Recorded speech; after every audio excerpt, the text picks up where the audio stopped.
अस्सलाम वालेकुम students. Last lecture में हमने डिस्कस किया था ऐसे को, उसके जो 8 स्टेप्स थे उनको, और ऐसे के स्ट्रक्चर को। इस वीडियो में हम लोग ऐसे के जो स्टेप्स हैं, स्टेप 1 एंड स्टेप 2, जो कि अंडरस्टैंडिंग ऑफ द टॉपिक और ब्रेनस्टॉर्मिंग था, हम उसको डिस्कस करने वाले हैं। तो अंडरस्टैंडिंग, जो सबसे पहला स्टेप है वो ये है कि जब भी आपको कोई ऐसे में टॉपिक आता है, या जो 10 आपको एसेज मिलते हैं क्वेश्चन पेपर में, उसमें से जो भी आप एक सेलेक्ट करते हैं, उसमें जब आपने सेलेक्ट कर लिया, तो उसके बाद जो आपका सबसे पहला स्टेप है वो ये है कि आपने उसको अंडरस्टैंड करना है कि वो टॉपिक क्या कह रहा है। उसको आपने एकदम उसके ऊपर इम्पल्सिव रिएक्शन नहीं देना कि आपने उसको देखते साथ ही उसको लिखना शुरू कर देना है।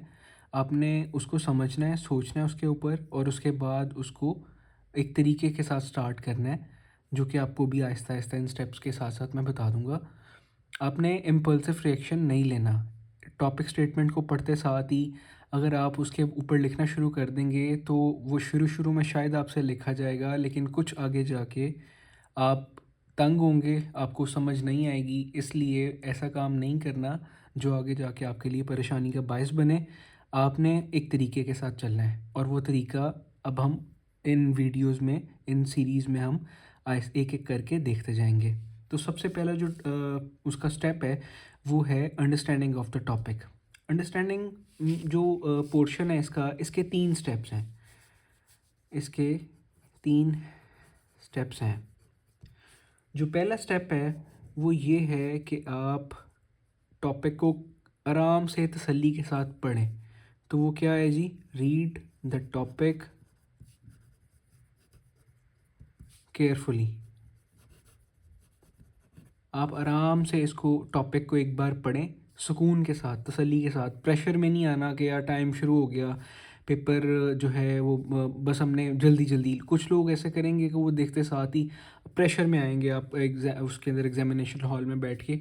लेकिन आपने फिर भी पूरी तसल्ली से पहले उसको पढ़ना है, उसके बाद उसके ऊपर सोचना है पहले अच्छे तरीके से। लिखना बाद में है। अभी अभी लिखने का जो स्टेप है वो बाद में आएगा।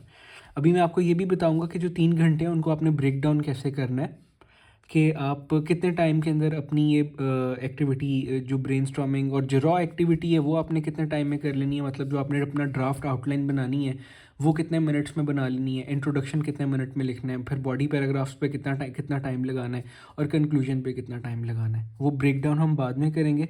लेकिन अभी ये जो इसके पहले 3 स्टेप्स हैं हम ये देख लेते हैं अंडरस्टैंडिंग के। रीड द टॉपिक केयरफुली, ये इसका पहला इसका स्टेप है। सेकंड स्टेप इसका ये है कि जो भी आपको टॉपिक पढ़ के जो भी आपको समझ आई है ना उस चीज़ की, वो आपने अपने अपने वर्ड्स में लिख देना है। तो रीफ्रेज, सेकंड स्टेप है इसका, रीफ्रेज द टॉपिक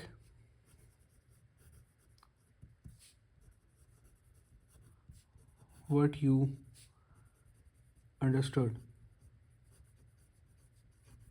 जो भी आपको समझ आया है वो आपने वहाँ पे लिख देना है। और इसी के साथ आपका जो तीसरा स्टेप होगा, फिर जो आपने जो स्टेटमेंट आपने री राइट की है, जो आपने रीफ्रेजिंग की है, फिर आपने उसको एक्सेप्ट या रिफ्यूट करना होगा कि आप जो टॉपिक की स्टेटमेंट है आप उसको मानते हैं या नहीं मानते। उसके बाद से उसके अकॉर्डिंग आप अपनी जो है वो ब्रेनस्टॉर्मिंग करेंगे।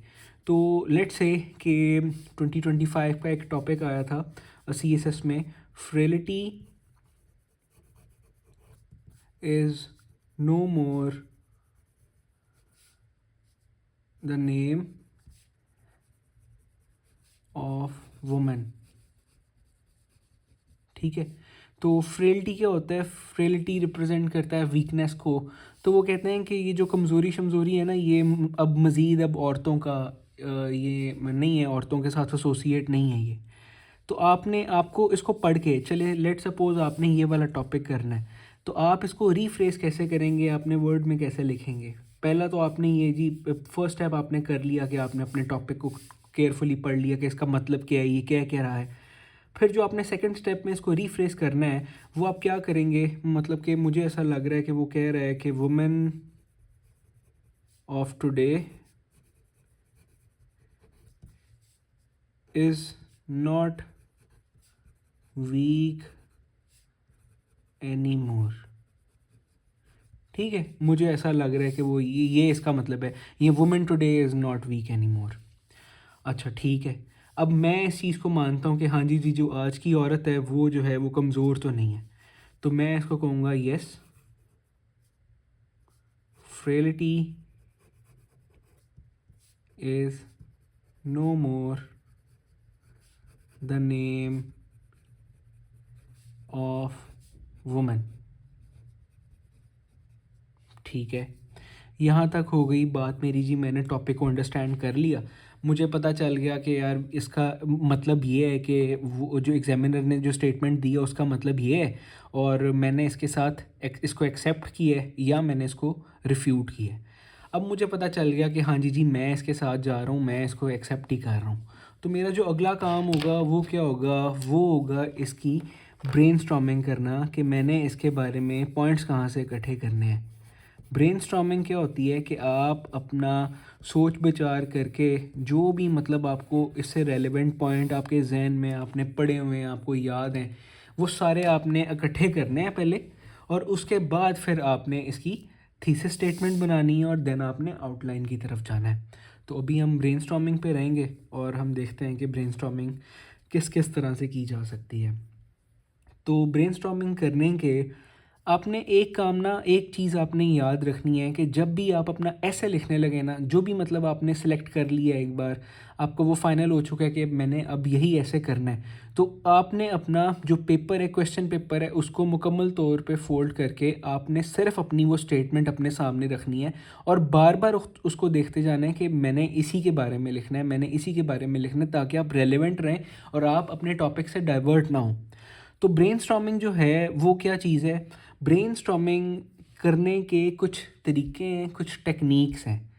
ब्रेनस्टॉर्मिंग यही है कि आपने एक टॉपिक पकड़ लिया और उसके बारे में आपने हर एंगल से सोचा, हर एंगल से सोचना है, और जो भी आपको रेलेवेंट उससे आइडियाज़ मिले आपने उनको जॉट डाउन कर लेना है। अच्छा, ये कहने में तो आसान है कि यार आपको जो भी आइडियाज़ मिलें या आपको उसके बारे में जो भी रेलेवेंट पॉइंट मिले आपने लिख लेना है, लेकिन आपको ना डायरेक्शन लेस आप इस तरह होते हो, आपको समझ नहीं आ रहा होता यार चीज़ आ कहाँ से रही है, ये है क्या। तो इसके लिए ना कुछ कुछ पैटर्न हैं जो डिफाइंड हैं, और कुछ तरीके हैं जिनमें इंक्लूड हैं ये 6-7, वो मैं आपको नीचे बताता हूँ। अब ये हैं जी वेज टू ब्रेन स्टॉर्म। अच्छा, जो इसमें सबसे पहला और जो कॉमन वे है ना, वो है पेस्टल। ये कुछ टेक्निक्स हैं पेस्टल, मैं आपको इन सब का बताता हूँ, लेकिन अभी सिर्फ आप इनको सुनते जाएं और समझते जाएं कि ये क्या है। पेस्टल सेकंड इसकी टेक्निक है, स्वॉट इसकी जो थर्ड टेक्निक है ब्रेनस्टॉर्मिंग की, वो है इसका हिस्टोरिकल ओवरव्यू।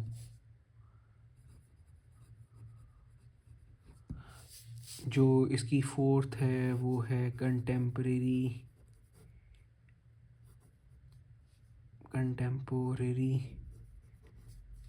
ओवरव्यू। फोर्थ ये आ गया। फिफ्थ है इसकी सब्जेक्ट्स एक्सप्लोरेशन। ठीक है, और जो सिक्स्थ है वो है जी लेवल एनालिसिस। और सेवन्थ जो है वो हैं 5 Ws। अच्छा, जो आप अपना रॉ डेटा जहाँ से निकाल सकते हैं ना अपनी आउटलाइन के लिए और अपने ऐसे के लिए, वो ब्रेनस्टॉर्मिंग से निकाल सकते हैं। अब ब्रेनस्टॉर्मिंग करने के लिए ये 5-7 टेक्निक्स हैं। अब ये जो हैं pastel, pastel stand for P for political, E stand for economical, S stand for social, T for technological,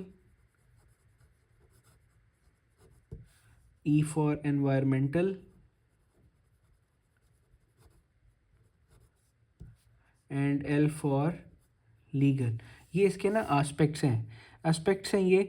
और मैं अभी आपको बताता हूँ कि ये आपने देख लेना कि पेस्टल जो है, पेस्टल इस पे स्टैंड करता है। इसी तरह जो स्वॉट है, स्वॉट स्टैंड करता है strengths, GTH, strengths,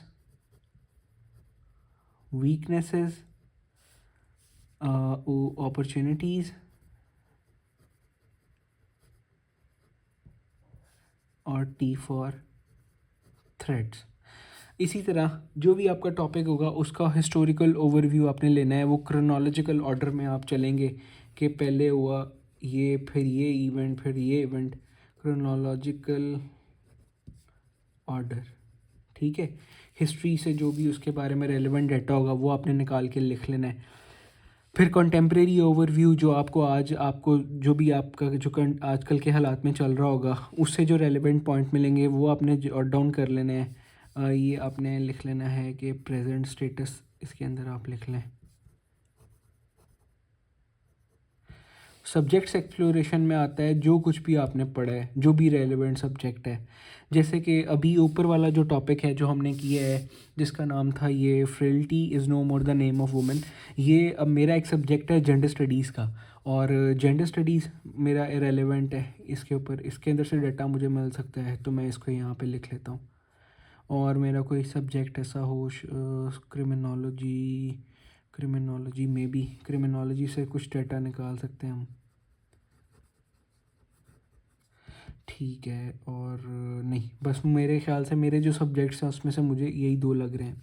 level analysis ये होता है कि आप एक छोटे लेवल से लेके अपर लेवल तक आप ना उस चीज़ को, उस टॉपिक को सोचते हैं, देखते हैं कि उसका उस लेवल के ऊपर क्या स्टेटस है।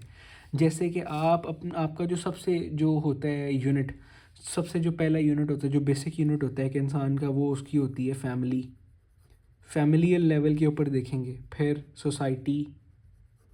सोसाइटल लेवल के ऊपर आप उसको देखेंगे। फिर आप उसको नेशनल लेवल के ऊपर देखेंगे। फिर आप उसको इंटरनेशनल लेवल के ऊपर देखेंगे कि उसका क्या स्टेटस है, जो भी आपका टॉपिक है, जो भी आपका सब्जेक्ट है।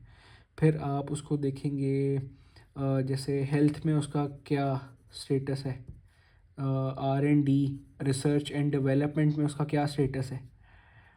इसी तरह सो ऑन, आपको डिफरेंट डिफरेंट फील्ड में आप लेवल एनालिसिस करेंगे कि इस लेवल के ऊपर, इस लेवल के ऊपर, इस लेवल के ऊपर ये जो मेरा टॉपिक है इसका क्या स्टेटस है, और इधर से मैं क्या पॉइंट यहाँ से निकाल सकता हूँ। और फिर जो 5 Ws हैं ये बहुत ज़्यादा कॉमन है। और ये जो 5 Ws हैं ये किस किस को रिप्रेजेंट करता है, ये what, why, when, where and how. ये इन सब क्वेश्चंस को एड्रेस करने में हेल्प करेगी ये वाली टेक्निक। अच्छा, अब आपने देखना है, लेट्स सपोज कि हमारा जो टॉपिक है ना वो यही है, ये है frailty is no more the name of woman. अच्छा, अब आपके पास अब ये सारा कुछ आ गया है। अब आपको पता चल गया है कि ये क्या ऑर्डर है इसका, मतलब कि आपने किन किन लेवल के ऊपर अपने टॉपिक को ढूंढना है या लिखना है।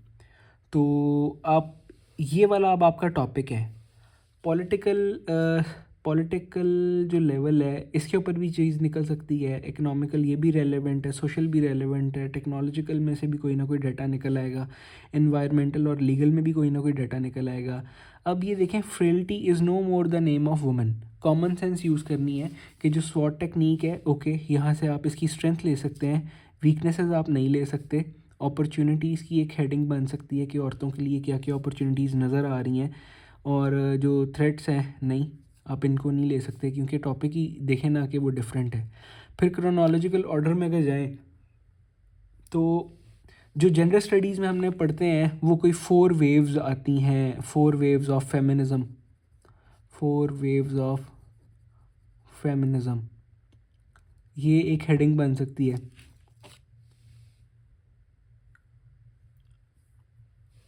सॉरी, अच्छा, जो प्रेजेंट स्टेटस है, प्रेजेंट स्टेटस में आप, ये इसकी 4th वेव आई हुई है अब, 4th वेव, ये रॉ डाटा होगा जो भी हम सारा यहाँ पे लिखेंगे, और उसके बाद हमने उसको फाइनेस्ट उसकी जो हालत होगी उसमें हमने इसको कन्वर्ट करना है।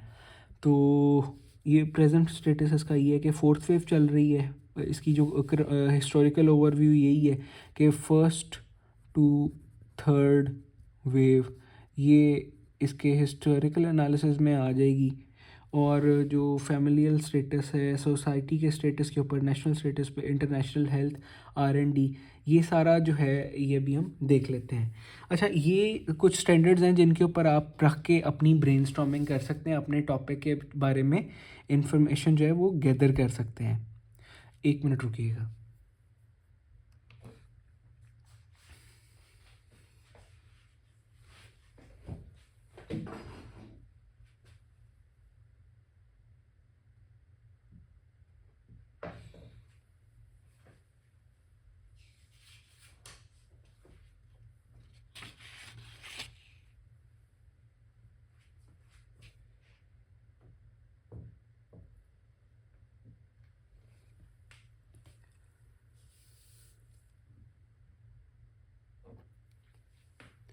जी सॉरी जी, तो हम कंटिन्यू करते हैं। अच्छा, अभी तक हमने ये देखा है कि जो ब्रेनस्टॉर्मिंग है वो किन स्टैंडर्ड के ऊपर हम कर सकते हैं और किस किस तरह से हम इसके ऊपर पॉइंट्स निकाल सकते हैं। तो अब हम इसको अपने सामने ही रख लेते हैं ताकि हमें हेल्पफुल हो। तो अगर हम बात करते हैं कि जी पेस्टल टेक्निक की, हमने पेस्टल टेक्निक को किस तरह से यूज़ करना है। हमने पेस्टल टेक्निक को इस तरह से यूज़ करना है कि जो भी हमारा टॉपिक होगा हमने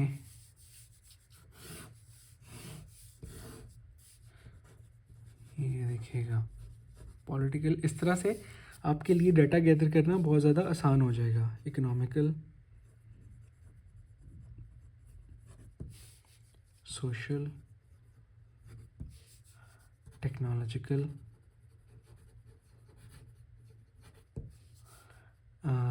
एनवायरमेंटल और लीगल। अब ये जो हैं ये हमें मेजर डोमेन्स हमें मिल गई हैं कि हमने किन में रहते हुए अपने टॉपिक के बारे में पॉइंट्स निकालने हैं।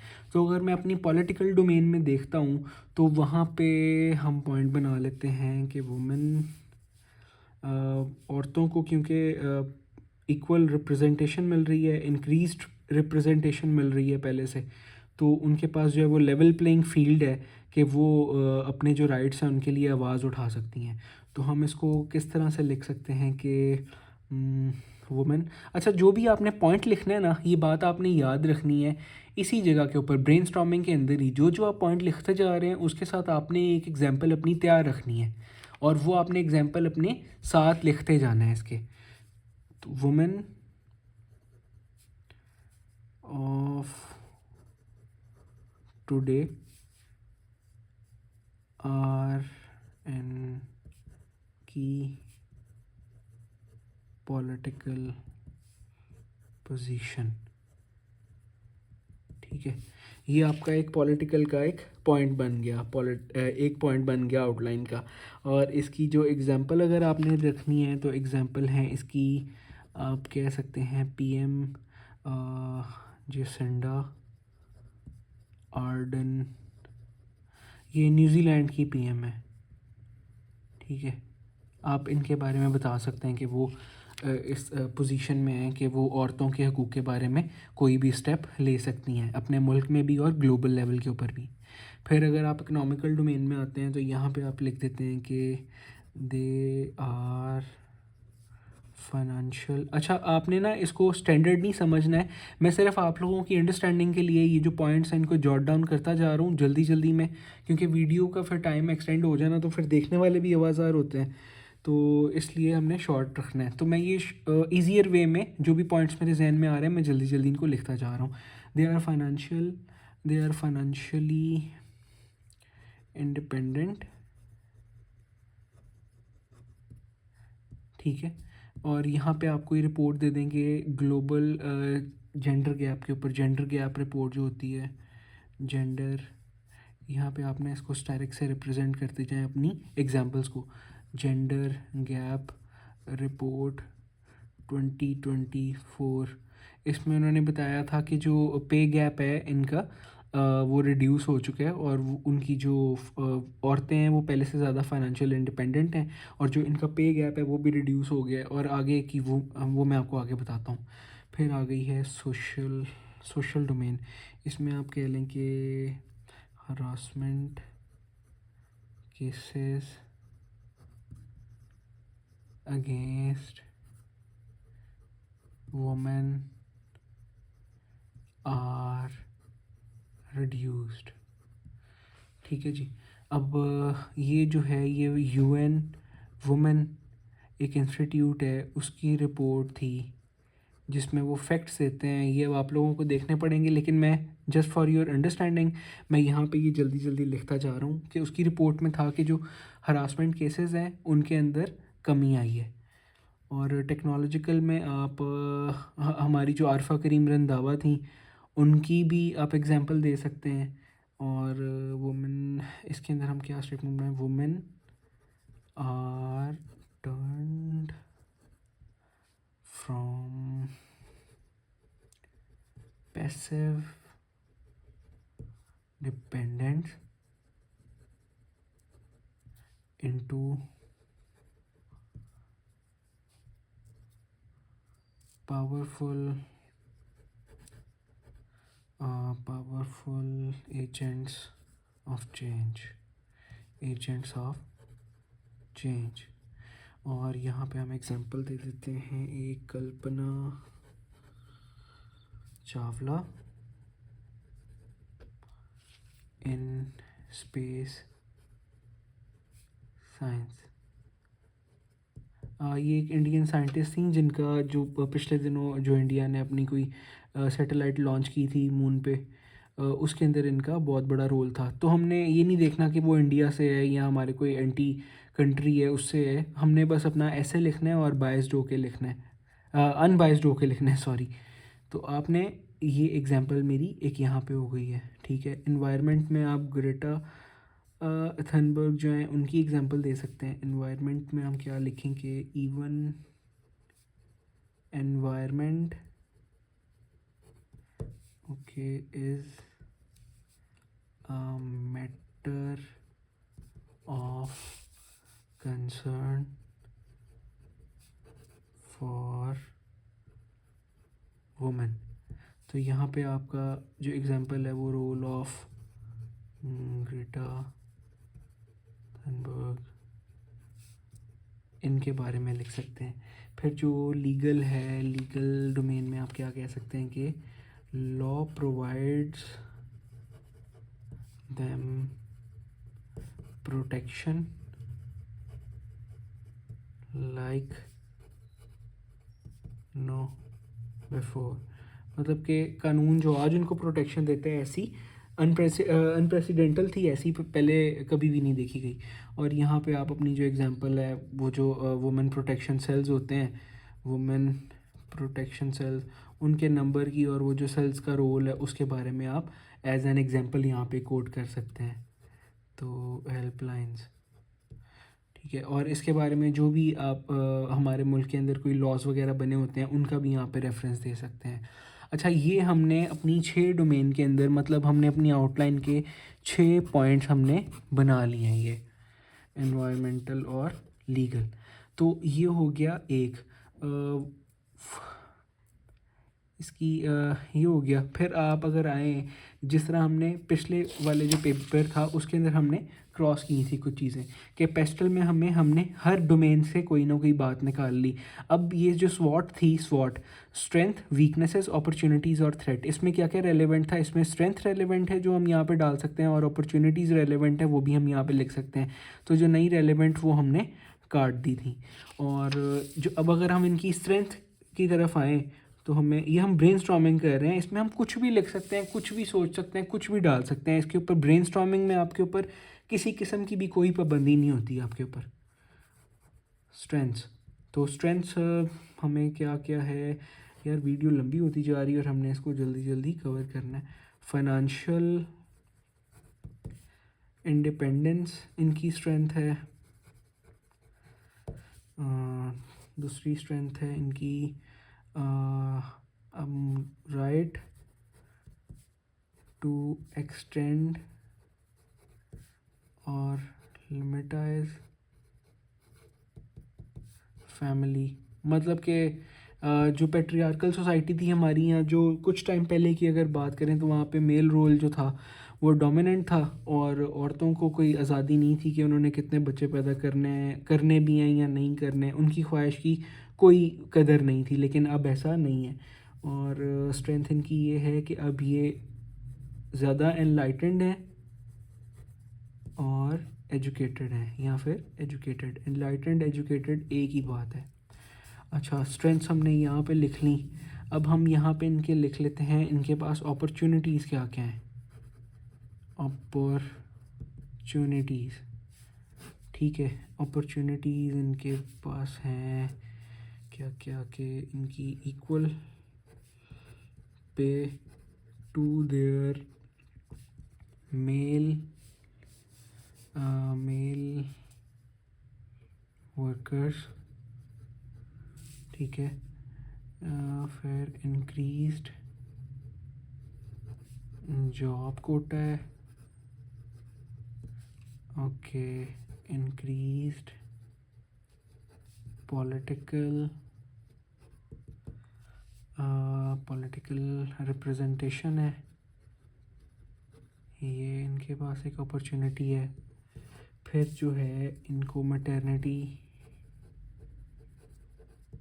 लीव्स मिल जाती हैं, वो भी बढ़ चुकी हैं कुछ मुल्कों में। पहले हम अपने मुल्क की बात करें तो जो पहले सरकारी जो होती थी वो तकरीबन इनको कोई 60 दिन की मिलती थी और अब इनको वो 90 डेज़ की मिलती हैं औरतों को। तो जी ये देखें कि ये हमारा सारे का सारा रॉ डाटा इकट्ठा होता जा रहा है। इसी तरह से मैंने बात की थी कि आगे हम अपने जो सब्जेक्ट्स हैं, जैसे हम कहते हैं कि उस जैसे सब्जेक्ट्स के अंदर से हमने कोई डाटा निकालना है तो हम जेंडर स्टडीज़ में से क्या निकाल सकते हैं कि fourth wave of feminism is underway. अभी ये चल रही है, ये आपके उसके अंदर आ गया। कंटेम्प्रेरी ओवरव्यू में भी आ गया ये कंटेम्प्रेरी ओवरव्यू, और आपका एक जो हिस्टोरिकल ओवरव्यू था, हिस्टोरिकल ओवरव्यू, उसके अंदर था हम मेंशन कर देंगे कि first to third wave of feminism. अब मैं इनके बारे में आपको यहाँ पे डिटेल ना लिख रहा हूँ ना बता रहा हूँ, ये आपने अपने खुद से पढ़ लेनी है ये क्या थी वेव्स, और उसके बाद आप इसके बारे में लिख भी सकेंगे। वरना ये इतना सारा डाटा इकट्ठा हो जाता है ना कि आपकी इतनी आउटलाइन इतनी ही बनानी होती है जितनी आप 3 घंटे में लिख सकें। अब आप ये सारा कुछ रॉ मटेरियल इकट्ठा तो कर रहे हैं, लेकिन आप इनमें से पिक करेंगे अभी कि यार मैंने क्या डालना है क्या नहीं डालना है यहाँ पे। और इसके बाद फिर आपकी अगर रह जाते हैं 5 Ws, तो 5 Ws का जो बेस्ट यूज़ है ना वो होता है इसका क्रिटिकल एनालिसिस के लिए। क्रिटिकल एनालिसिस तो ये देखें, जैसे एक आप ई क्वेश्चन से आप अपने जवाब निकाल लेते हैं किस तरह। Frailty is no more the name of women. क्यों नहीं है जी, अब उनका जो है वो वीक क्यों नहीं है वुमेन, तो ये सारा कुछ उनकी जो स्ट्रेंथ है वो आपको जवाब देंगी। हाउ, कैसे नहीं है, तो उनके पास ये अपॉर्चुनिटीज़ हैं इसलिए वो वीक नहीं रह गई हैं। तो ये जो आपके 5 Ws होते हैं, ये क्वेश्चन जो होते हैं आपकी स्टेटमेंट के जवाब आपको निकाल देते हैं। तो ये कुछ स्टेप्स थे जिनकी बेस के ऊपर जिनको जो है हम देखते हुए अपना ब्रेनस्टॉर्मिंग कर सकते हैं, और ये आप तकरीबन हर ऐसे के ऊपर अप्लाई कर सकते हैं। जो कहते हैं कि आउटलाइन बनती नहीं है या आउटलाइन के लिए डाटा नहीं मिलता, तो उनके लिए ये जो लेक्चर है ये काफ़ी हेल्पफुल रहेगा। तो इसी तरह से हम ये जो लेक्चर है इसको भी क्लोज़ करते हैं, और नेक्स्ट में हम लोग जो हमारे नेक्स्ट स्टेप्स होंगे थीसिस स्टेटमेंट, जो कि बहुत बहुत इंपॉर्टेंट है। थीसिस स्टेटमेंट बनाते कैसे हैं, थीसिस स्टेटमेंट के कैरेक्टरिस्टिक क्या होते हैं, ये सारा आपको नेक्स्ट लेक्चर में हम इसको क्लियर कर लेंगे। और थीसिस स्टेटमेंट के फ़ौरन बाद अगर तो थीसिस स्टेटमेंट वाला लेक्चर इतना लंबा ना हुआ तो फिर हम उसको उसके साथ ही हम आउटलाइन बनाना भी सीख लेंगे, वरना थीसिस स्टेटमेंट की अलग और आउटलाइन की फिर एक अलग वीडियो बन जाएगी। Thank you very much. और अगर आपको ये लेक्चर जो है वो हेल्पफुल लगा या आपको लगे कि किसी तरह से ये फ़ायदा दे सकता है एस्पायरेंट्स को, आपके जो करीबी दोस्त हैं आप उनके साथ भी शेयर करें ताकि वो इसको देखें और इससे फ़ायदा ले सकें। Thank you very much.